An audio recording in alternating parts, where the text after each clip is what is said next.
Welcome to episode 12 of Hear Her Story, produced by the Women in Manufacturing Association. I'm so excited to kick off 2022 by talking with Kristin St, who is our first guest of this year and is the Global Training Manager at Carlisle Companies, a WIM corporate member. Welcome, Kristin. Thank you, Allison. Happy New Year to you. Yes, Happy New Year to you as well. It feels like, how have we already gotten to week 3 of January and New Year? It has flown by. I agree. Yeah. It's crazy. We wait so long for kind of the close of one year and then we soon rush into the next. So so nice to have a chat with you today. And I'm really excited and looking forward to getting to know a little bit more about you and Carlisle Companies and to hear about your journey in manufacturing. Thank you. Well, I'm really honored to be invited, and Carlisle's been a corporate member for about a year now, and we're really hoping to get more engaged and have a stronger presence with WIM as we proceed through this year. So thank you for the invite. Well, thanks. And we look forward to continue our work with Carlisle and further engaging you folks in our efforts this year. So as we start our discussion, we often like to, obviously get to know, and I like to get to know our guests a little bit more personally. So can you tell us a little bit about yourself, where you grew up, what your early interests were, and what kind of led you professionally and educationally along the way? Sure. So I spent most of my life in Michigan. I grew up in Brighton, Michigan. It's just about an hour east of Lansing. And in high school, I had a waitressing job at a Ponderosa of all places. But I really loved, working in the restaurant and really admired the work the manager did there. And so I went to Michigan State University in East Lansing, Michigan, and pursued a hospitality business degree. And that was really my passion. I really loved working with people and working in the hospitality sector. So I graduated and met my husband at a restaurant in Lansing. He was from Lansing. And when I graduated, I didn't leave and stayed. And we ended up getting married and starting our family there. I worked at a hotel in sales. I found the restaurant side, although I really loved the operations, it was you could burn out very quickly. And I thought, well, I need to pivot and find another avenue, but stay in the industry. So I worked in sales and worked with corporate sales to negotiate small events and meetings, corporate contracts for frequent travelers. And it was a lot of fun. I really enjoyed the interaction, and hospitality is just a really fun industry. And then once our kids were starting school, it became really challenging with daycare and busing and school. So I decided to leave work for a couple of years, and it gave me an opportunity to volunteer at their school and kind of get them started with that. But my mom is a teacher, and she really encouraged me to go back to school and get my master's. So while I was off for 2 years, I went back to Michigan State and earned a master's in business and hospitality. And through that 2-year time, just kind of worked with all the professors and helped my kids at school and went through my education. And I happened upon a role at the university upon my graduation in executive education, which I didn't really know what that was, but I thought, we're not leaving Lansing, and MSU is my alma mater and a great place to work. So basically what executive education, almost every business school will have an arm. It's a continuing education arm for the university, and you work with the faculty to create non-degree continuing education courses. So MSU is really known for supply chain. We had some programs in the area, but we really didn't collaborate with all the other departments within the business school. So I worked with marketing, finance, all the other areas of the business school to help develop training around leadership, strategy, marketing, finance. And I would work with the professors to create those workshops that high potentials and companies would come and participate to further develop to be ready for the next role that they have at their company. So that was a great job. I worked there for 20 years, almost 20 years. Both my daughters went to school there. I have two daughters, and they now live in Chicago. And but we're three-generation alumni out of Michigan State. So that is a big part of who I am and my background and my foundation. But I was really ready to try something different and felt a little stuck. Universities, unless you're a professor, it is a little hard to move around into different roles. And I had met Doug Taylor, who's my current boss. He's our VP of operations in our Carlisle operating system for the company. And he and I had met when a couple of years before he hired me. He worked in the Lansing area and worked for a company that I was involved in, and they funded a specific group that was helping other small businesses build out their lean manufacturing models. And he called me kind of out of the blue. Things kind of happen sometimes that, are great opportunities. And he offered me this role, and it was moving from Lansing, Michigan to Scottsdale, Arizona. And at the time, my husband was really kind of ready to look at selling his business and retiring, and supported that opportunity. So I kind of happened upon this opportunity to move into manufacturing. It was a real big shift for me, but I actually tell people my role is very similar to what I did at Michigan State. I work with our subject matter experts at the company around lean manufacturing, and then help design more engaged adult learning models that we then market and promote throughout our own internal organization. So I'm helping everyone in our company learn about our the model that we would like them to embrace, that helps us run more effectively and efficiently. And a lot of times the subject matter expert doesn't know how to deliver a really engaged learning model. And that's where I come in to try and bring that piece of it to our organization.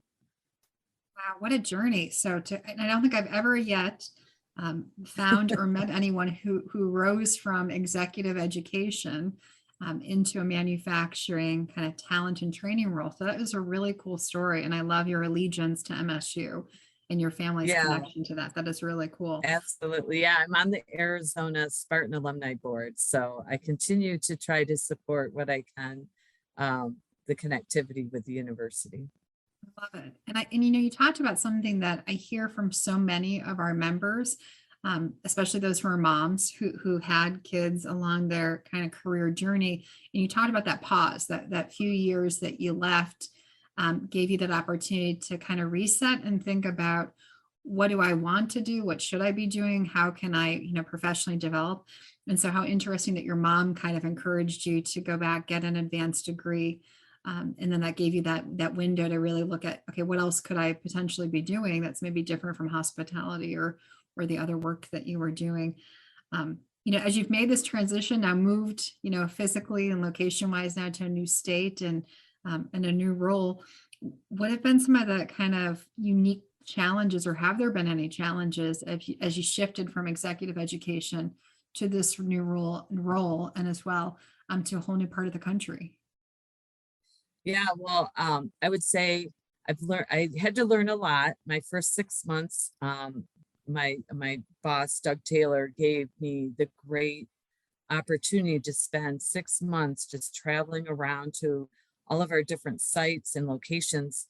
Quite frankly, my first month, everyone spoke some other language I did not understand, with all the acronyms and jargon that there is in lean manufacturing and operations. And then, of course, your own company has many acronyms and jargon that they're using. And I just listened and learned and observed a lot. And I think a lot of times people come into an organization, you're hired because you have a certain skill set that's needed, and you're helping fill a gap, and people get anxious to fill or to solve a problem, but you haven't spent enough time to understand the unique dynamics of that organization, and it can be quite offensive. I know I've had that happen to me, where someone comes in and says, after 1 week, oh, I know exactly how to solve this problem. And you've spent maybe 10 or 20 years trying to solve that problem. Yeah, how are you going to know after a week? So it was a really great opportunity for me to, one, just build some relationships throughout the organization. I'm a very relationship oriented person in how I interact with people. That's definitely the hospitality in me. And it helped me learn what we do, learn the language, understand what people's roles are, understand where there were challenges with people using our framework and our model. Where were the challenges, what resources they might need to help them be successful. And that was just like really instrumental in me having an opportunity to maybe move things forward in the right direction. So in that journey, I just was learning a ton, and what a great opportunity for me. And I have to say, I never worked in manufacturing and I absolutely love it. And I'm a huge advocate to tell people you should consider manufacturing. There's so many opportunities, especially for women, or, you know, people from different backgrounds. If you want a global position with lots of opportunity for growth and advancement, manufacturing is a tremendous opportunity there. So I spent that time. I think that was really foundational for me to help me then start working with others in the organization to create products that help people engage more deeply with what we were trying to teach them about, and help and look at us as a resource and not so much as us auditing and assessing. You know, when corporate comes in, a lot of times people put on the dog and pony show, and I really could say, I know nothing, I'm learning from you. I want to understand, how can I help you? How can I be your advocate? And that's really what I look at. My role in the company is really listening to the people in the organization, understanding where they have challenges, and then trying to work with our team at corporate to develop those programs that are really going to help them be successful. Because that's what we want. We want everyone to be successful, and design programs that help them learn about that in a more meaningful way. Great. I think what wise advice. And I think something I know I definitely see a takeaway there in terms of, as you're a new person, you want to jump in and immediately show your worth and your talent. And hey, here's why I got hired, is because I can fix things. But I think great guidance that you lend, that, you know, there's respect and there's understanding and lots of listening that needs to happen when you first hop into a new role, so that you can understand all of those relationships, the culture, you know, challenges, hear what's really happening within an organization before you immediately try to problem solve and become a fixer. And so I think great guidance, and how wonderful that Carlisle kind of lent you in that direction to be able to absorb, to go to the facility level, to get to meet people face to face, and see firsthand what they were experiencing before you tried to do that audit and assessment and planning. Yeah, absolutely. And that's where, you know, now I feel like I really have a voice on how I think we should move forward. And I'm always, there's a term that's used a lot, outside eyes in manufacturing. I'm always the outside eyes, because they'll talk often when you are so close to, you know, and you've worked in something for so long and it's just second nature, you forget that not everyone is at that same level with you, or may not follow what you're saying or understand what your process is. So I can often be the one to say, hey, I don't really understand where you're going with that. Let's step back and make sure this aligns with everybody else in the organization. It's not too advanced, because the people who are setting up our models and the framework of our operating system are, you know, very highly specialized, highly experienced individuals. And that's where it kind of is very similar with working with faculty. They were the experts on a very specific topic, and you could kind of there. But I would say, in the corporate world, it's really nice to be back in the corporate world. Academia can be a very challenging environment to work in. And I would say I'm really happy to be back into a corporate environment. And part of your other question was the move. I have to say, I absolutely love living in Arizona. I'm not right now, I'm in Colorado for a short period, and it's been really cold, and I don't want to go back to the cold weather. I really love the beauty of air. I think it's very beautiful. There's a lot of different areas that are different climate areas you can travel throughout the state, but I've never lived on the West Coast, so there's a lot to explore, and my job also provides a lot of travel to our different locations and sites, and so that's been fun too. So far, I'm not tired of it, but COVID's making travel a lot harder for sure. Now, how long have you been in Arizona in your new role? I've been there for 3.5 years now. Okay. We did maintain in Michigan, a lot of people have a, a home downstate and then a second cottage up north, they call it, where you get away on the weekends. So we have a second home that we kept, and my husband goes there for the summer because summer in Arizona is no joke. It's not fun. I would say that's a tough one to get over. You stay inside a lot, so it is nice to have somewhere a little. Michigan's a beautiful place in the summer, and it's a good place to go. So we kept that. So we still have some roots there, but I'm really enjoying living in a new part of the country. I really love it. Really exciting. I know I have my dream of getting south as soon as possible, or just someplace warmer. We're here in Yes. Ohio, and I was born in upstate New York, so similar climate and similar weather. And I've realized that at my age, which just keeps increasing, as you know, year over year, that I can't deal with the cold. And it's amazing the impact that the chilliness, and for Ohioans, it's a lot of dark days, so not much sun. And it really does impact your outlook, your productivity, your athleticism, just all of that, your mood. All of those things are so hugely impacted by the weather. And yeah, I've realized I don't know how many more years I can stomach the chill and the cold. And I'd love to be near a beach, or at least just more sun. Yeah, that's the thing I tell people the most is it's just sunny every day. When you first move from a gloomy climate in the Midwest to something like that, where they have 300 plus days of sunshine, we're all, it's sunny. Oh my gosh, I better get outside. I can't miss this sunny day. And then finally, after, a few months, you realize it's just going to be sunny again tomorrow. It's going to be another perfect day tomorrow. It's okay. So being surrounded by the mountains and the sunshine, I love that. If I do travel to a cold climate area, I know I'm going back to that beautiful climate eventually. And you are right. You get out so much more. Your attitude is so much better. Even here in Colorado, although it gets cold, it's much more sunny here than it is in the Midwest. So I would encourage you to consider some other Western states. It's nice. It's really pretty. It's very different, but I love it. I got to make those plans and figure out how to get myself someplace warmer for sure, and explore other parts of the country. And as you said, travel Yes. is more difficult now. So whereas, maybe work or pleasure or vacation took you different places, it's not as frequent. So thankfully we're already mid-June, or not, yeah, mid-January, not mid-June.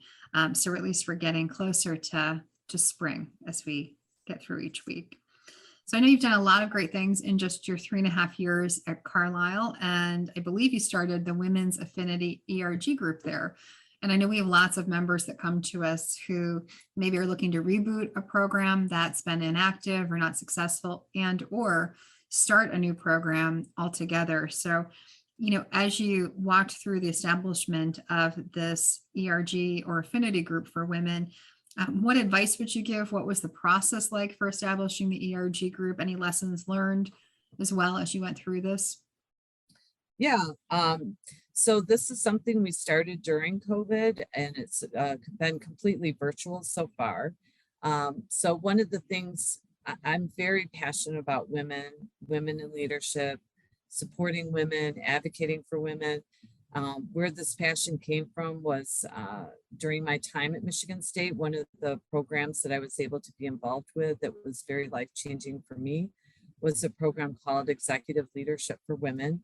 And one of our alum and another woman both who had served as very senior women, taught this program, and I always participated in every program so I could have a firsthand knowledge of what was being taught, because I was really the representative of the content. And it was really life-changing for me. I realized I was part of the problem. There's a lot of gender tendencies that women have that hold us back. And once you understand and recognize what those are, you find your voice. And so I became a strong advocate for women, got very involved in all kinds of activities. Lansing's a fairly small town, so I could get quite engaged. I'd lived there for 30 plus years and knew a lot of people. So that was probably the hardest thing, moving to Scottsdale, like losing all my connectivity and contacts and starting over again. But so I knew I was really passionate, and in that 6 months of travel around, I do not believe that Carlisle is any different than any other manufacturing organization, but there's a real lack of diversity. In particular, my passion is for gender diversity, but I was really wanting to do something, use my knowledge and skills to help us improve that situation. And it is an important metric that our company is working towards, but they really didn't want to do it with too many ERG groups or like number crunching and counting. We're trying to do it in a softer way, but intentional. It takes intention. So Doug, again, my boss, he told me during COVID, hey, you're talking with a lot of different people. Why don't you try to start something that, bringing women together that work in our operation roles that don't know each other, just so because I had a few say, I don't know anyone else that does this job. And I said, there are other women. I do know who they are. So we kind of brought together all the women that were in a specific role, and they really enjoyed the conversation. And I shared a lot of the knowledge I had from my experience. A lot of it comes from Catalyst, which is a really great research organization around women in the workforce. And so I said, well, why don't you all invite other women that in your division or at your site that could also benefit, and we'll just start growing this organically. And then I intentionally reached out to other divisions that maybe hadn't already been involved in our conversation. So we started in 2020 with 4 or 5 women, and the start of this year we're about 85 women. And I engaged a committee to kind of help plan this year and get more opinions and insights on how we could grow. So this year, our plan is really trying to set the schedule for the whole year so that women can really plan around when the dates are and what the topics are, so they could protect that time. Everyone's normal job gets in the way of participation on occasion.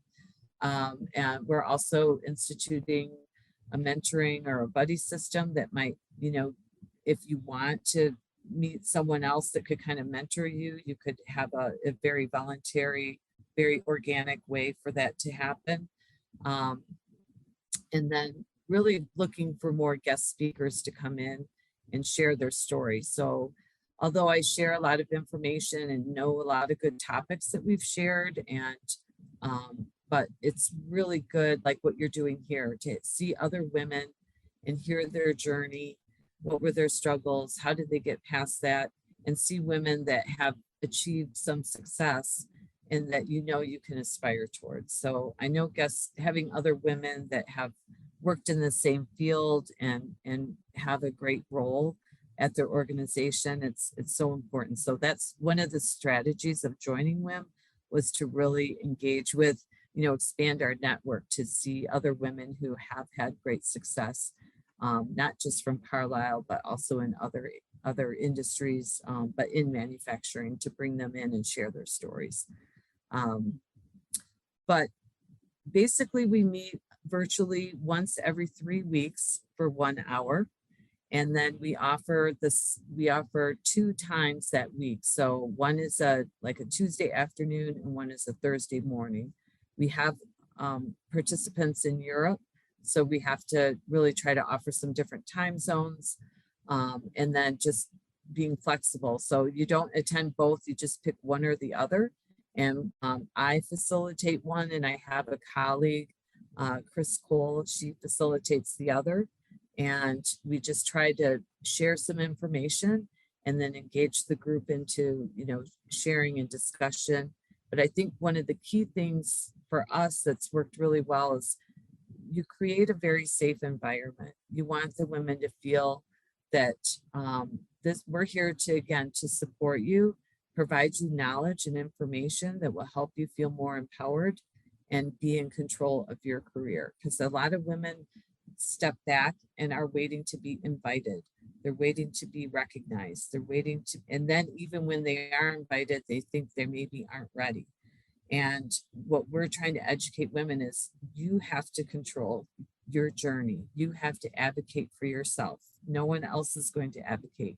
The guys will advocate, and they are much higher risk taking and more confident in when they are looking for opportunities. And often the people in the role of hiring or empower position to bring on a new person into a new role, they're waiting for the women to volunteer or apply, and the women are waiting for their boss, the man, to invite them or recognize. So there's that disconnect. And just really trying to educate and bring that light bulb on that no one knows what you need or what you want in your career path if you don't let them know. And to have confidence that if someone invites you, they have the confidence, go for it. Even if you think you're not ready, you'll do fine, because that person really saw your promise and hope, and you should go for it. So we really work hard on, just sharing and those kinds of stories and information and understanding. Businesses recognize male dominant traits much more differently than female dominant traits, and just understanding those dynamics and things that we might do. You still need to be very true and authentic to who you are, but just be aware of things that you might do or tendencies you have that might power down your position or limit your opportunity. And what I'm hoping is we help women to advocate for themselves so that they don't get frustrated and leave and check out. And that's what I think happens a lot. Yeah. I know I was almost there. And then when I realized that might happen to me, I just finally said, I don't, I need to advocate and tell my boss what's going on. And he was like, oh, you're right. I didn't even think about that. So just advocate, share your story, know what you need, what you want, and know what your value is too. So very important. And I think to vocalize it, like you said, and I think having that camaraderie that you're now facilitating by having these, meetings with the women at Carlisle and bringing them together in a safe and secure spot where they can talk, share advice, get information, gain some education and some best practices. That's huge. And I think that one of the reasons why WIM got started was because these types of communities, whether they be corporate led or regionally led or through an association, they weren't existing. They weren't happening. There were women who were way too isolated and way too much the minority in their companies and in this industry. And so I think it's phenomenal to hear how your company and other companies are creating these communities for their female employees, because it is a different experience for women in industry. And I think we're all aware that there are certain biases, there's different environmental things that can impact a woman's experience just in the workforce in general, but as well in male dominated professions. And so I think it's great to have that community of individuals that women at Carlisle can go to for advice and learning and connections. And how great that you're able to creatively deal with the whole time difference and bringing in your international facilities and women, because there's great learning and perspectives there too. Yeah. And the one thing I hear a lot is maybe someone say, a chemist in our product development division, and she's never met another woman who has a similar role. And so because I represent the entire organization, and we have 3 different divisions, often they get really isolated either in their division or at their site. So this is broadening. They're meeting someone, oh, you do the same thing just at a different location. And so they then can initiate their own conversations to talk about their own unique challenges or needs. But just knowing you're not alone in facing some of the challenges that you're facing, I think is great. And we've used, we don't use Zoom in our company, we use Teams, but we do breakout rooms and put people in small little discussion groups so they can talk. And that's really the key, is just getting that interaction and facilitating the discussion. This year, one of our opportunities were, my boss, Doug, likes to think big, start small, scale fast. That's his motto. So our think big is we like to do 3 live regional US in-person, like 2-day workshop. So they could actually meet each other and do something. I would like to bring in a woman that I worked with when I was at MSU to do a day, and then maybe like a panel group for the second day from our own division, and they can tour the site and meet each other in person. And if that goes well at our first opportunity, a pilot, then we would try to do 2 more at 2 different locations. So up to 3 small live interactions. So that's our big addition, and we're trying to I'm very hopeful that that will go well, and I think that we'll have good support from the organization to do that as well. Right, you'll have to share how it works, your first pilot program after the fact. And I love that mantra and that motto of thinking big, starting small, and scaling. I think that's some great words of wisdom and things to live by. In the past 10 years, more than 3,000 new apprenticeship programs have been established within U.S. manufacturing, representing 128% growth within the industry. This isn't surprising since registered apprenticeship programs give employers access to a diverse pool of talented potential employees. The Women in Manufacturing Association has partnered with Jobs for the Future to connect our members and their companies with a streamlined way of recruiting, retaining, and training women in manufacturing through their own registered apprenticeship programs. For more information on how to build your own registered apprenticeship program, please visit our website at womeninmanufacturing.org.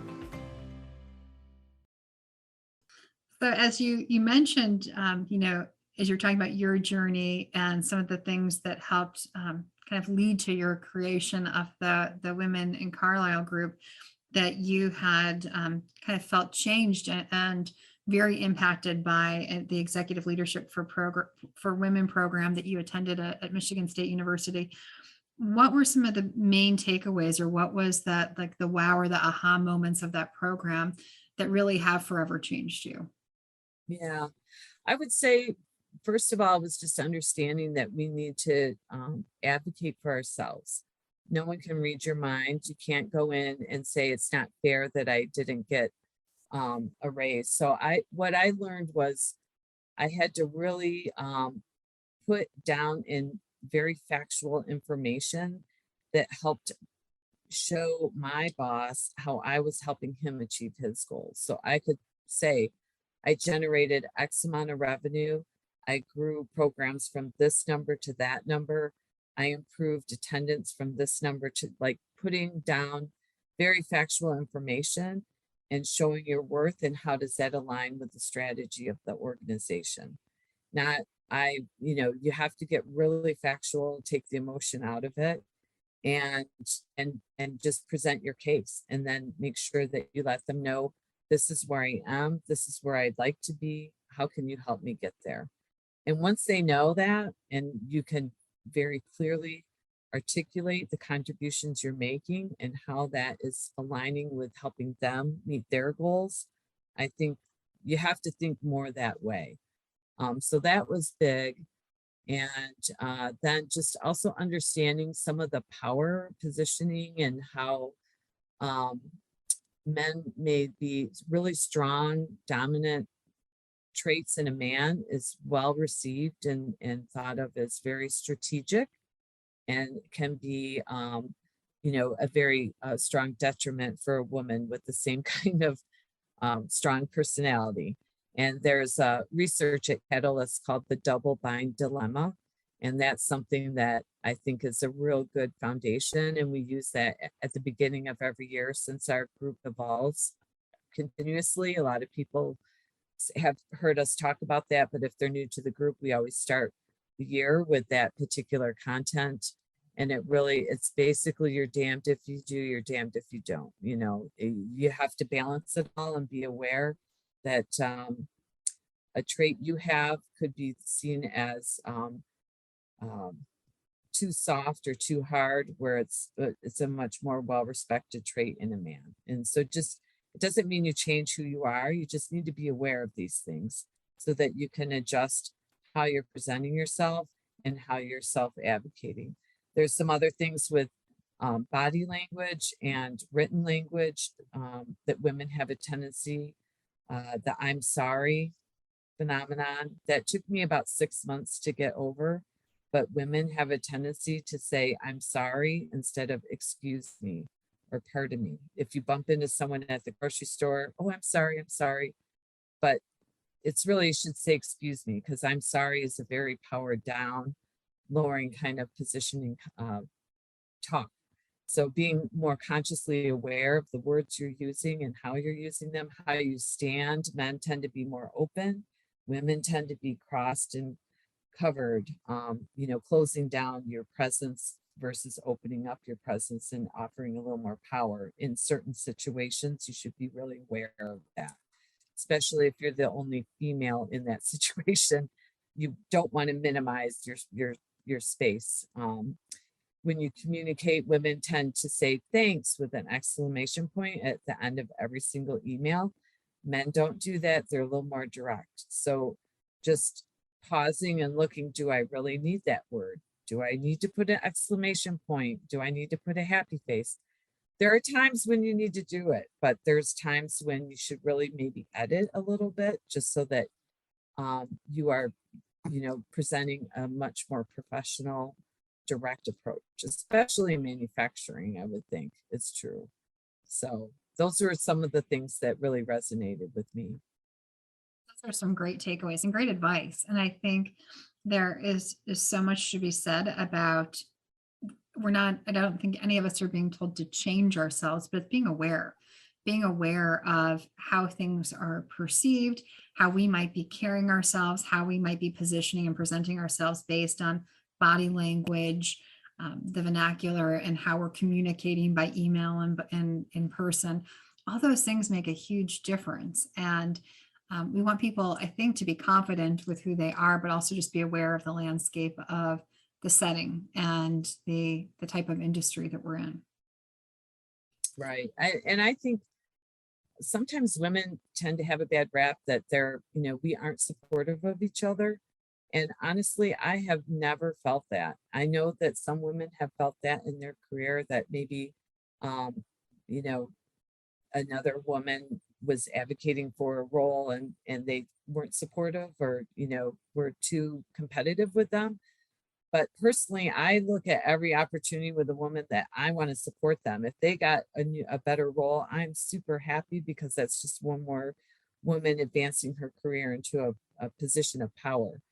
And I think if you go with an approach that we're all here to support each other and we're only here to try and advocate to give us all the opportunity we want. Some women may or may not want that level of power. But if you do, how do we help you? And if you are in a position of power, you need to be intentional in how you are helping create opportunities for women. I know our company has done a big overall haul on even some of the recruiting opportunities to make sure we have a more diverse pool in the candidate pool. How are we writing job descriptions? Does it sound like, an African American or a female would even be interested in that role? Or is it written from the perspective of a man?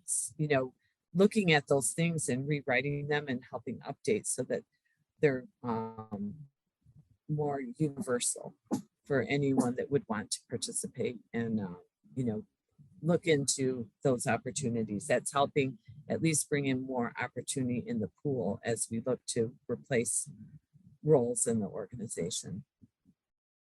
I agree. And I think a lot of companies are going through that, kind of revisiting how are those position descriptions being written? Are they relevant, and do they speak to a diverse pool of candidates? It's important because I think, again, historically, we haven't had that sensitivity or that awareness. I think just generally as industry and just as a workforce, to look at the manner in which we're positioning these opportunities. And I think, as you said earlier, there are so many opportunities for women in this industry, exciting opportunities. I remember when I first started to be connected in my first trade association, 20 some years ago now, that I was shocked. I mean, I was an English pre-law women's studies major with a master's in public administration, and never did I think I'd be connected to manufacturing.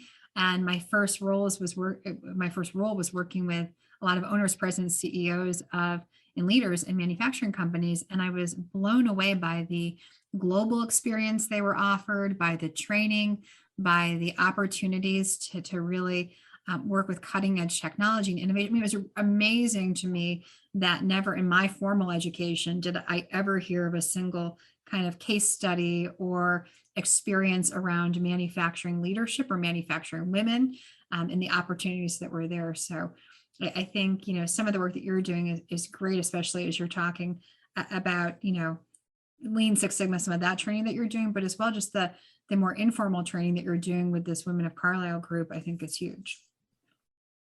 Yeah, it's been fun. I look forward to our calls every 3 weeks. I've met so many amazing women I never knew existed, and because we're very grassroots and just letting it evolve very naturally, as opposed to just kind of blasting it out to every single person in the organization. It's been very intentional who's been invited, and someone in the group really knows someone's going to get value from meeting other women and getting some encouragement. It's maybe not for everyone, it's completely voluntary, but we're really going at it where you would invite someone you personally know would really gain help. But we're also don't want to limit, that's the challenge. How do you make it aware? So there might be someone out there that could benefit and they don't know about it. So we're working on a better process, maybe at the division level, where they can kind of let all new hires be aware that this is an option you have available. But at the corporate level, maybe we don't, just blast it out to every female employee in the organization. So we're working through exactly what's the right fit. That's a good approach. And I like the idea that, I've heard lots of companies just blasting out invitations or posting, places on a public share drive, here's an opportunity or here's a program coming up. But that selection process is interesting, doing it almost more of a by referral or by invite only as you grow it and you get it started, to kind of make sure that it has the right components and the people who really want to be there, that aren't just there because they were told by a supervisor to go, but people that really want to contribute and share and have a real nice experience during that hour or so that you're together, rather than being there for different purposes. So that's really cool. Right. Yeah, absolutely. And it's really up to everyone to contribute, with each other, like to be open and sharing and willing to share and be vulnerable.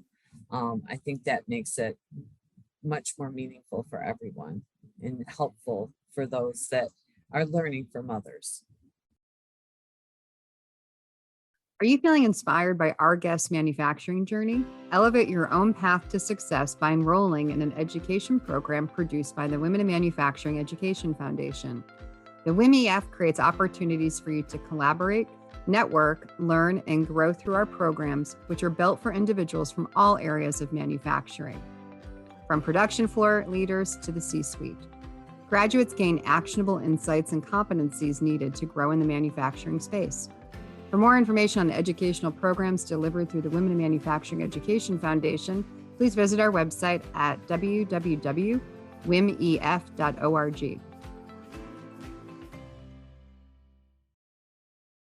So as we end our podcast conversations, we always like to do some rapid fire questions. So we have a few to pose to you before we wrap up. And then as well, we'll of course end with a single piece or some final pieces of advice for our listeners and either budding or current women in manufacturing. So our first rapid fire question is, what is your favorite quote? I've always been inspired by Michelle Obama. So I know she gave a speech where she said, when they go low, we go high. And I really have always resonated to that, to always be the better person. Like that. And your favorite book? I enjoy reading fiction novels, and one of my favorites is All the Light We Cannot See. It's a story during World War II. I've read a lot of stories, and I'd love to go to Germany and visit some of the sites there, but I'm really like learning more about that time. All the Light We Cannot See. I'll have to check and look into that. And then your favorite movie? Silver Linings Playbook. I don't think I've ever seen that. Is that, I think, Bradley Oh Cooper, my right? gosh. Bradley Cooper, yeah. And I'm trying to think of the female lead. But So that I Jennifer love that movie. Lawrence, I think. Yeah, Jennifer Lawrence. Yep, that's a great movie. It's fun. And then where was the last place you traveled and the next place you plan to travel? Well, I'm actually traveling while we're talking. I'm in Colorado. It's kind of for a family situation, but after that, I'll probably be going to Pennsylvania. We have one of our division headquarters is in Carlisle, Pennsylvania, but we're also planning to do some training in Pottstown, Pennsylvania. So that's likely my next travel. Really warm and sunny, I'm sure, right now in Pottsville and Pennsylvania. Like I said, I know I'm always going back to Arizona, sunshine and mountains. Yes. Makes it easier. And then what goals have you set for yourself this year, personally and professionally? So I've had a family member I've lost just recently. As you know, I haven't really talked about it here, but one thing I really like to do to honor my uncle's memory is to be kind. He was just an extremely kind person. And in his memory, I'm going to try very hard to be kind to other people. And always, I think I do that, but you can always do better. Another thing I was really, I saw someone else had posted, I thought was a really cool idea, was to intentionally meet a new person once a month to try and broaden it. And especially since I'm living in a fairly new community, and COVID makes things a little more challenging to meet people. I'm really going to try to do that, both whether it's through my own personal interactions and interests or through work. I do meet a lot of new people through work just because of the nature of my role, but just making a new acquaintance once a month and reaching out, I think that'll be good. And then my last would be, there's a lot of great hiking in Arizona, and that's one thing I've really loved about the western side of the country. And so I did a 52 hiking challenge last year, and I got through 52 hikes, and I'd like to continue that this year. Maybe put some more parameters. While I've been in Colorado, there's a place called the Incline, and I did that a couple weeks ago, and it's 2,768 stairs. Wow. Up to 8,000 feet elevation on Pikes Peak, and then I came down the back. So that was quite a challenge, but everyone, what's fun about that is people really encourage you when you're doing something like that. I was encouraging other people that looked like, they were ready to turn around and go back. And I had people do the same for me. And that's a fun thing to experience. Those are some great goals. I love it. To be kind, to meet new people, to make new acquaintances. And I love your hiking challenge. I think that's very cool. I'll have to look into that. Yeah, I'm in the right area of the country for that. Definitely. So as we wrap up today's conversation, it has been so much fun to talk to you, Kristin, honestly, to get to know you, your story, your background. I've really enjoyed the conversation, and you've shared, I think, lots of advice along the way as we've had our talk today. But what is one final piece of advice that you want to leave with our audience? I think I probably hit on it a couple times, but to really be your own self-advocate. Don't be afraid to try something new and scary. That's another big thing I would say, especially for young women. I know my 21-year-old self wasn't a very big risk taker, but my 50-plus-year-old self, much bigger risk taker. And I think we gain our confidence with age as a woman. But, the things that probably put you in the most discomfort and feel, uncomfortable, those are end up being the things that turn into the best opportunities for you, especially when you consider your career. So maybe I've heard this saying before, be comfortable being uncomfortable. You learn from failure, you grow from trying things that are different and out of your comfort zone. And that's the only opportunity you have to grow. So be willing to take those risks and chances, and they'll pay off for you.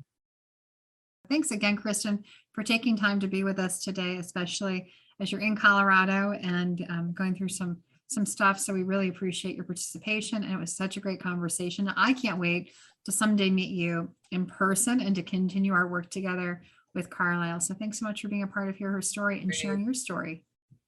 Thank you. Thank you again. It's a real honor to be invited, and I appreciate this opportunity. And Carlisle is looking forward to being more involved with WIM this year in 2022. So thank you very much.